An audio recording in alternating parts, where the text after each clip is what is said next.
going for Wednesday Addams, ended up with Laura Ingalls, and now I'm a hippie.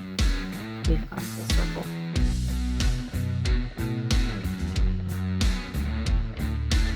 Welcome to Spooky Stitches, a knitting podcast with a supernatural twist. My name is Sheena Farrell, and I'm a knitting novelist. If you enjoy this episode, please remember to like, comment, subscribe, or share, or a combination of the above, whatever suits you. So, it's been a couple weeks since the last episode.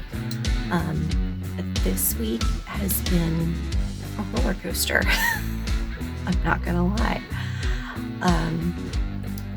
So it started out, I was sick over the weekend. I ate something that disagreed with me. I was not feeling good. And then at the same time, I ran out of medication.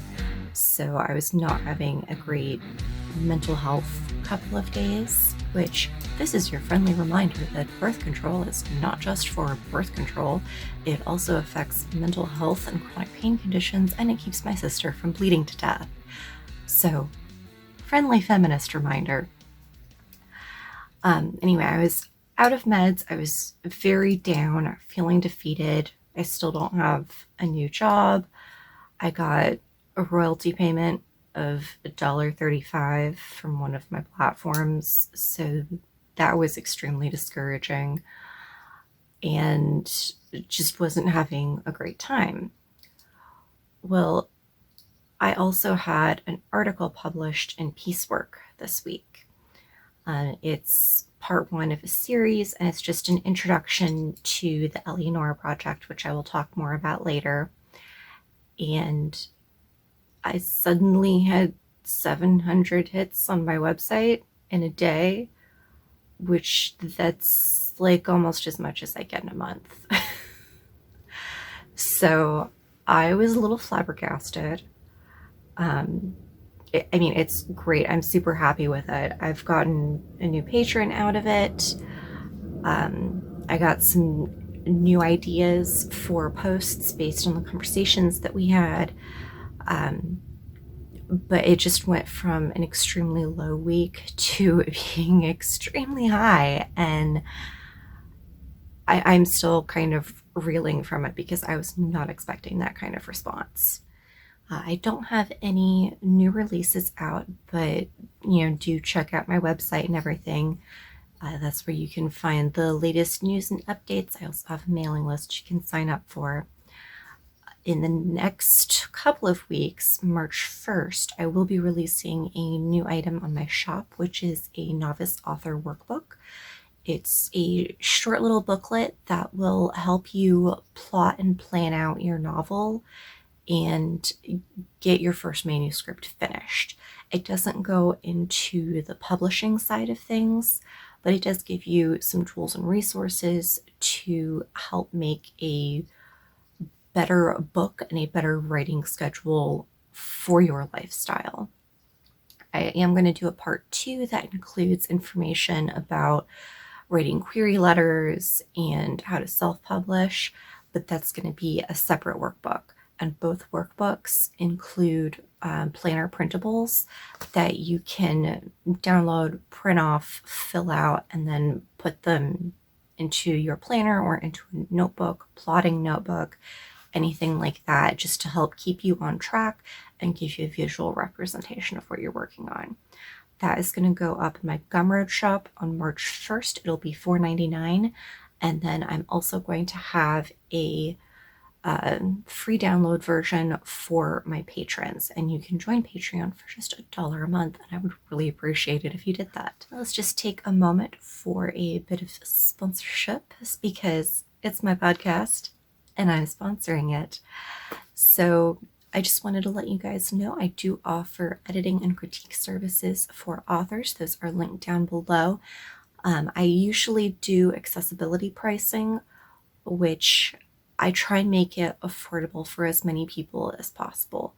Right now, I can't do that just because I don't have a day job to back me up.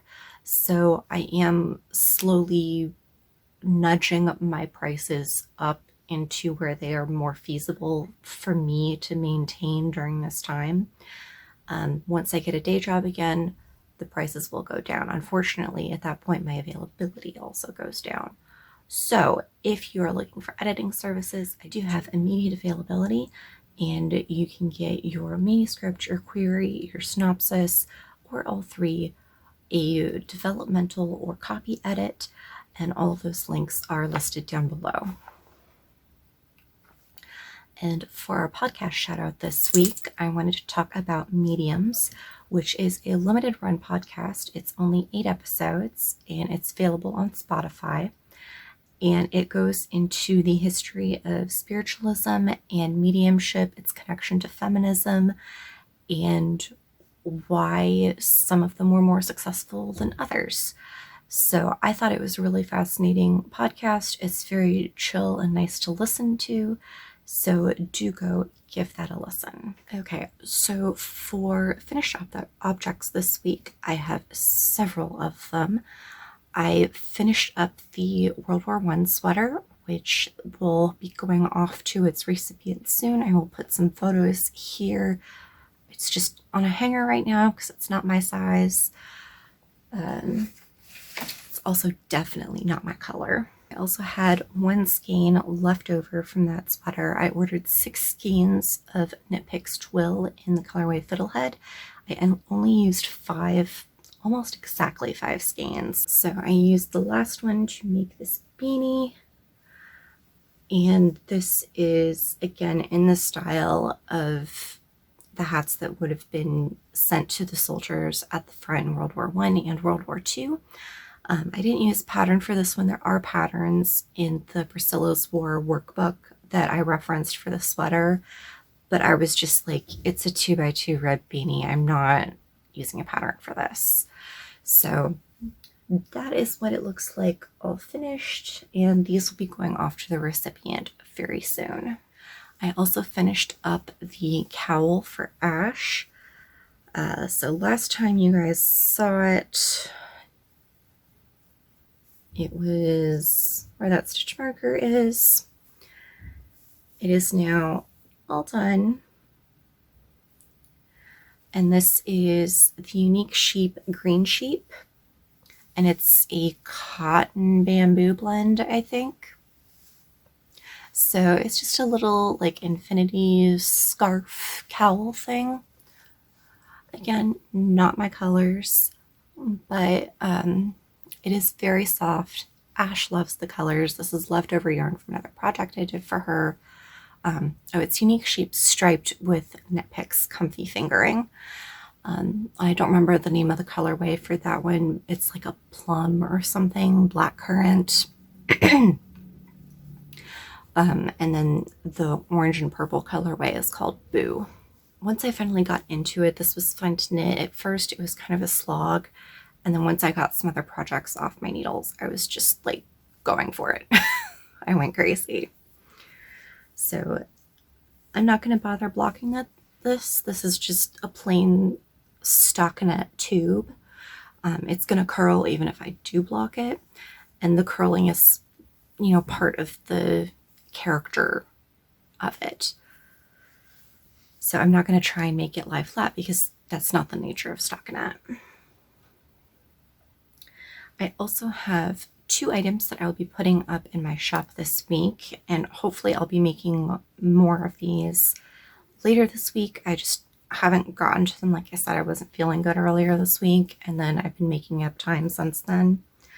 So these are project bags out of some spooky Halloween fabric. They are all fully lined. If it wasn't for the zipper not being reversible, they would be fully reversible. There's no like raw edges or anything in there. All of the zippers are reclaimed from vintage garments. I didn't destroy the garments. I just bought the zippers at a flea market. I got a pack of like 100 reclaimed metal zippers for $10, and metal zippers are hard to find, so I just bought all of them.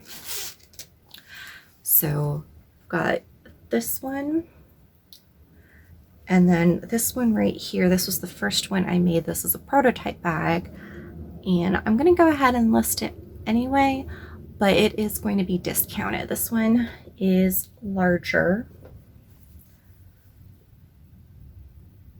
and I'm discounting it because the image on the back didn't get centered when I cut it out, and also because I didn't have my seam order down correctly when I sewed it. So there is a hand stitched seam right here from when I turned it right side out again.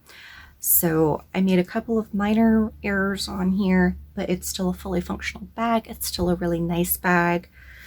It is big enough for a small sweater, or you could even use it for like a small laptop or an iPad, something like that. This is what it looks like on the inside. And again, this has a reclaimed metal zipper. I have no idea how old the zipper is or where it came from or anything. Like I said, I just got it from a flea market. So these are the two bags, and they will be going up in my shop later this week. I also knocked out 2 more blanket squares for that charity group that I belong to. So we have this one right here. This is a Lion brand yarn, and it's an alpaca wool blend, but I don't remember what it is. It's leftover. This is Knitpicks Muse, and again, I don't remember the colorway. I will link to everything that I can find down below. And then this is the little bit of leftover that I had from the World War I sweater and hat. And it went perfectly with some leftover yarn that I used for a sweater I made for Ash a few years ago. So that's it for the finished objects. I have cast on a couple new things. Well, I cast on one new thing and pulled something else out of the UFO bin. So this is a prototype sweater for the pattern collection that I'm working on. This one is called French Vanilla Latte. It's a cafe themed collection. And it's a sleeveless off the shoulder sweater. It has some open work right here in a band, and then it's going to be like hip length. And this has been in timeout because first time I ran out of yarn, second time I did my stripe transition too tightly, so one side was shorter than the other even though they had the same number of rows. So I'm working on this again. Like I said, this is just a prototype. I don't have the ball bands for this in front of me. I can tell you the glitzy yarn is called Astrolabe, something like that. And it came from customyarn.com. I don't remember what the solid blue and the solid yellow are. Those came from my local yarn shop. I do have them written down, I think, on Ravelry. I just don't remember what they are off the top of my head. And then I have, if you remember, my last book was edited by a friend of mine, and we swapped services. So she provided me with copy editing, and I made her a pair of socks.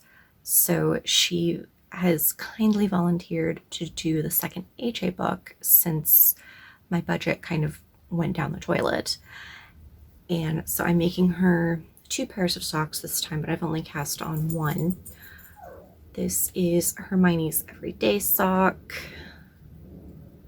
which is the basis for my personal vanilla sock recipe. And I'm using Knitpicks Stroll in the colorway Cordial. I really love this yarn. I almost kept it for myself, but this is in her color palette, so I think she's going to enjoy these.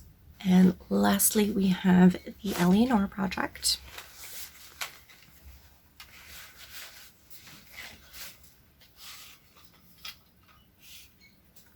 My finger has healed nicely from being stabbed, and I've made quite a bit of progress in the last 2 weeks. So I'm starting on this second band right here, which is going to be a copy of this zigzag pattern. Unfortunately, I have now messed up the zigzag 3 times, so this is just taking a couple of days off to think about what it's done, and then I will get back to it when I can handle unpicking teeny tiny stitches and redoing them, because unpicking this project is not fun. It's just not.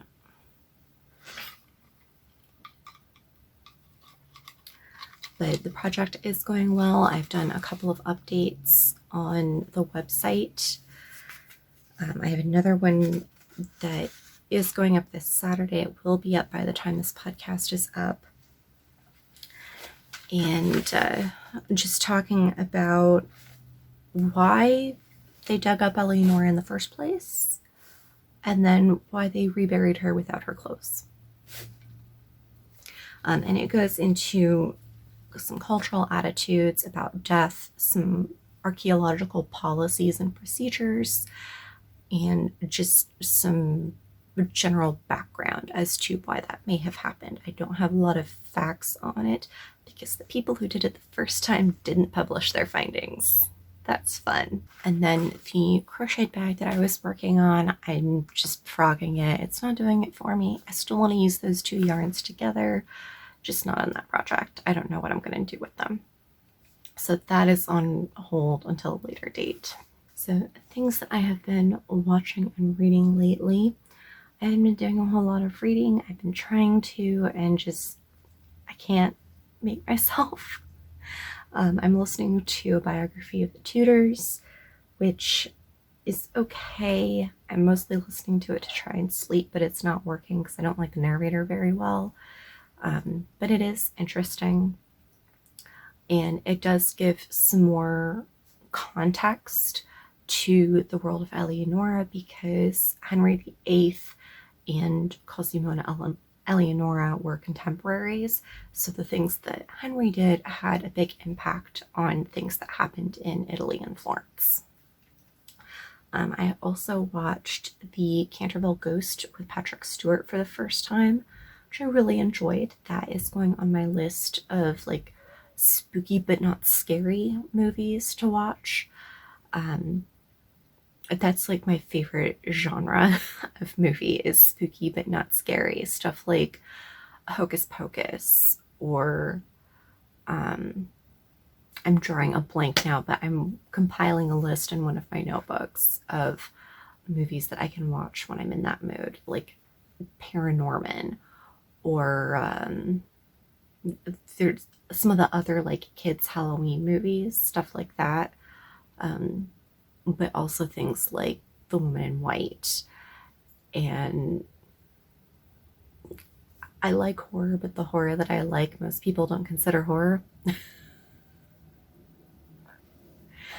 Anyway, that's a whole other ramble. I have also been mainlining The Curse of Oak Island. I just finished up season 4, and I enjoy it from an archaeological perspective. I'm getting really annoyed with the narrator because he makes every single thing sound like the next big thing, and after 4 seasons, that's pretty obnoxious. Oh, I also watched Escape from the Madhouse, the Nellie Bly story, which includes Christina Ricci, and I will watch anything Christina Ricci is in. Casper, another great movie. It was wonderful, and I am now putting it in the same grouping that I do Winchester and Crimson Peak. It's not a horror movie, but it definitely has some very intense dramatic scenes because it's set in an insane asylum in the 1880s, and that was not a good place to be. Like, you don't need to add ghosts or horror on top of it. I tend to when I'm writing, but you don't need to do that from a historical perspective. And then I also finished up season 3 of Charmed, the new Charmed. I'm not sure how I feel about it. it's loosely following some of the events of the original series, which is one of my all-time favorite shows. However, the way some things are being handled, I don't care for. And a lot of stuff in the last season I thought was very predictable up until the final twist at the end, which made me really mad. So I'm not sure if I'm going to watch season 4 when or if it comes out. I really loved season 1. I felt like it corrected all of the flaws of the original series. But then they got into time travel. And time travel frequently just ruins things for me because they can never manage to follow their own rules and it just makes complete nonsense. So I didn't care for it. And now it is time for our next special segment. Welcome to Knit Tea, where we unravel all the latest news from around the yarnosphere. Tonight we have a few new announcements. Vogue Knitting Live will be online February 17th through 20th. Registration is still open, and all live events through 2023 have been canceled. Their next online event will be March 17th through 20th. You can go online to register for classes, suggest classes, or more at vogueknittinglive.com, link below. National Make It With Wool contest is now open to US creators. There are many categories: tops, outfits, two-piece garments, accessories, etc. The item needs to be at least 60% wool, and you can The item needs to be at least 60% wool. You can enter through your state contest or through the at-large category. Deadline to enter is September 15th, with FOs received by the end of October. More links and information will be available down below. The American Geophysical Union Stitch Your Science contest is now open. You can knit, crochet, quilt, or use the craft of your choice as long as it involves stitching to tell your climate story. The deadline is November 15th, 2022, and the link will again be down below. In other news, a group of white supremacist knitters have formed their own knitting magazine in which they cry about how unfair it is to pay Black creators a living wage. Other complaints include that a Black woman is clearly not a real knitter unless she is draped in yarn in every photo. Viewers are strongly encouraged to avoid said publication like the literal plague. In the interest of quarantine, a link to a subreddit discussing the magazine has been posted below. Don't give them the clicks, please. I've also linked to a Ravelry page, which includes some screenshots, so that way you know which writers, designers, dyers, and podcasts you want to avoid, block, yeet into the sun. I read that garbage so that you don't have to. Believe me, I needed eye bleach afterward. They have some very offensive political cartoons. Every single article, for the most part, was about how a white creator had been wronged by a Black person, followed by an insistence that they are not white supremacists. So don't bother clicking. I'm not even going to say their name here. Just follow the links down below if you want more information. I'm only bringing it up here because of two hashtags that they're using that I wanted to make people aware of so they could avoid them. The first is hashtag UnityKL, which is for a knit along that they are planning. It is not about unity. It is about white supremacists joining together and complaining about the fact that they have been canceled. So avoid that one if you see it on Instagram. There is also another one that they're using called Reclaim, or hashtag Reclaim. And again, it's about cancel culture and the fact that these people are reaping the consequences of their actions and are unhappy about it. Maybe next time, don't attack Black people or, minorities, or blame other people for your problems. I suggest backing away slowly and blocking judiciously. And now that I need eye bleach, let's move on to something a little bit more cheerful. Many knitters have fallen head over skein in love with All Creatures Great and Small on PBS. I haven't seen it myself, but it does appear to be filled with delicious 1940s era knits. If the costumes and foils for the Guernsey Literary and Potato Peel Society and Land Girls made you drool, go give it a watch. And that is all the news for this week. If you have news, events, or drama from around the Yarnosphere, you can send it to the email below with the subject line Knit Tea. That's KNITTEA. So that is all for our podcast this week. I will be back in 2 weeks with more yarn, more movies and reading, more cat pictures, as always, and hopefully a finished book or two. Maybe, we can hope. If you have anything you want to submit, a ghost story, or more drama from the knitting universe, you can always email it to me. There are instructions on how to do that down below. And in the meantime, I hope that you are staying safe and healthy, and that you have something cute and